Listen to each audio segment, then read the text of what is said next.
Can you tell me about something called a giant keyhole limpet? What is that? Oh man, Matt, it's been a while since somebody asked me about a giant keyhole limpet, and I always like when I get to say the scientific name, Megathura crenulata. That was essentially a sea snail that was being bred in aquaculture off the coast of Los Angeles in a little port called Port Hueneme.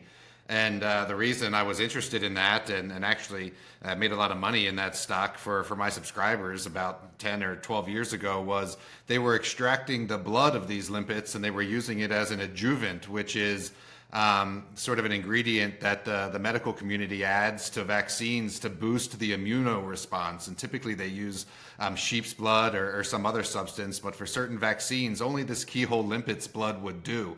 And it was so rare because these sea snails only live in a certain part of the world that their blood was selling for $100,000 per gram. And there was only one company that could produce that blood, and they were doing it sustainably because they had the snails in aquaculture on land, and they were pumping the salt water through their tanks and extracting the blood and then doing it again and again. And it was a fantastic investment story, and I had a lot of readers that made a lot of money on that. I went out and visited the port, brought a cameraman with me, and essentially it was a career maker. It was one of my first big wins in the newsletter and investment space.